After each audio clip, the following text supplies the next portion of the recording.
mesure où, du côté marocain déjà, on crie à l'indignation et justement aussi on dit que non, le trophée devrait être retiré au Sénégal parce que le Sénégal normalement devrait perdre le match par 0 but contre 3. Donc ça c'est la version marocaine. Sur tapis vert parce qu'ils sont sortis du... Bon, mais la CAF en a décidé autrement. La CAF Et les suspensions resteront africaines et n'iront pas à la Coupe du Monde. Tout à fait. Donc la CAF, bien évidemment, en a décidé, mais le Maroc a la possibilité de faire appel. Oui, et le Sénégal aussi d'ailleurs. À faire appel au niveau du TAS. Et on sait, je peux dire le retrait, en 2015, le Maroc, justement, boycotte la CAN et la CAF décide de la suspension du Maroc. Alors, on ne l'organise pas, effectivement. Voilà. Et puis, 8 millions à payer à la CAF. Mais le Maroc avait saisi le TAS.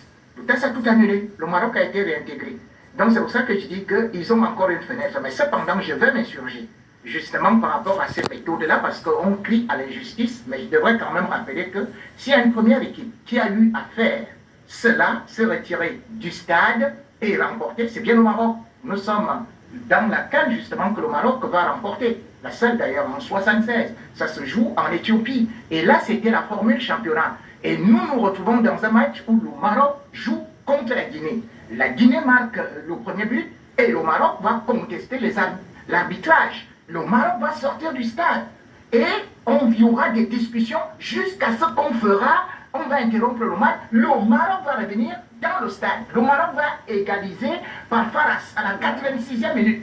Et c'est ça qui donne la CAN au Maroc. Donc il ne faut pas dire que nous avons remporté le match en sortant du stade et on est revenu, on a gagné. Cette fois-ci, on veut qu'on retire aux autres parce qu'ils ont fait la même chose.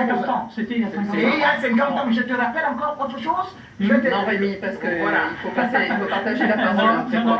Je voudrais toujours te rappeler par rapport au Maroc, hein, c'est-à-dire que, encore un autre exemple, par exemple, la CAN et par exemple la Coupe, la CAN contre l'équipe du Zaïre. Vous savez que, justement, ils avaient aussi refusé comme ça, là. Ils avaient boycotté la CAN. Ils avaient dit que non, l'arbitre ghanéen n'a pas été bon. Donc, eux, ils ne veulent plus et tout. Oui, mais finalement... Rémi, la CAF et la CAN prétendent devenir un tournoi de plus en plus important, de plus en plus regardé.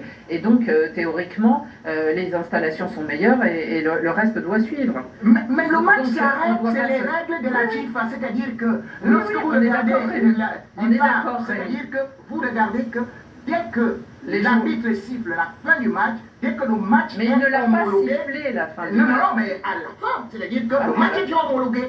Le match est homologué par, et on dit que les dernières décisions de l'arbitre sont irrévocables.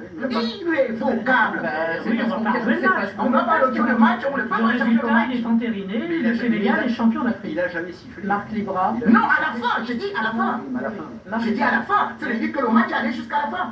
Ce qui signifie que le match est homologué. Mais on ne parle pas de ça, Rémi, on parle des sanctions. Parmi les sanctions, je vous parle de la sanction. Ce que le Maroc ça a été rejeté. Le Maroc veut, c'est pour ça que le Maroc va faire appel. C'est-à-dire que le Maroc veut le tromper. Marc Libra, par rapport à cette finale que vous avez évidemment vue et ces événements, est-ce que vous pensez que les sanctions, qui sont théoriquement l'aboutissement et la fin, qui signent la fin de tout cela, est-ce que ça peut calmer les esprits et finalement qu'on tourne la page et il y a une Coupe du Monde en perspective et en plus pour la première fois avec 9 ou 10 équipes africaines. Oui, mais je pense que les sanctions ont été plutôt clémentes, qu'ils ont été plutôt gentils. En plus, ça ne se prend pas l'effet par rapport à la Coupe du Monde qui arrive. Je pense que les sanctions... Joseph-Antoine Bell dit les sanctions, c'est pas de la vengeance. Non, c'est pas de la vengeance, mais je peux pas moi décider de ce qui aurait été... Mais on ne peut pas faire ça, il fallait marquer le coup. Malheureusement, bon, il y a une amende de 100 000 $ pour le coach qui a mis ça en place, c'est ça? Oui, 100 000 $. En tout, il y a 600 000 € pour le Sénégal et 250 pour les Marocains. Oui, mais ça, c'est de l'argent. L'argent, on oublie. Ça ne veut rien dire pour nous. 5 matchs de suspension pour le sélectionneur. Si on dit... Mais vous avez entendu la ministre des Sports sénégalaise a dit qu'elle voudrait faire appel parce qu'elle a dit tout est possible, tout ce qu'il est possible de faire, nous allons le faire pour atténuer cette sanction. Le coach s'est comporté en sénégalais, notre coach a agi en vrai patriote, nous ne ménagerons aucun effort pour être à ses côtés. C'est pas possible de dire ça malheureusement, parce qu'il y a des règles.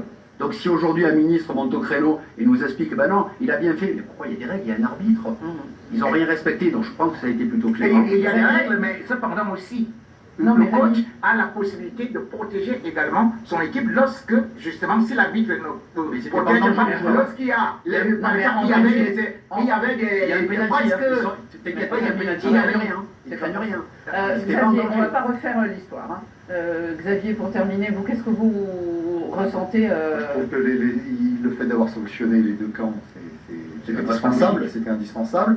Moi, je pense qu'ils auraient pu mettre aussi quelques matchs de suspension au Maroc parce que c'était quand même mal organisé cette finale. En tout cas, il y avait des choses anormales. Mais bon, à l'arrivée, Saibari, sanctions de match à 2 joueurs. Saibari a pris 3 matchs pour le Maroc. Côté sénégalais, il y a Iliman Ndiaye et Ismail Assar qui sont suspendus également, en plus du coach Thiao. Donc, bon. Je pense qu'ils ont sanctionné. Non, voilà. Alors, si vous pensez que ça peut mettre un point final et qu'on va se lancer vers la Coupe il y aura des appels. Ça va durer des mois. Ça ne change rien. Vous savez, ça dure des mois. Sur ces 10 de chasse, on n'aura pas la réponse avant la Coupe du Monde. Enfin, généralement, ça. Donc je pense que sur des mois et des mois, c'est procédure.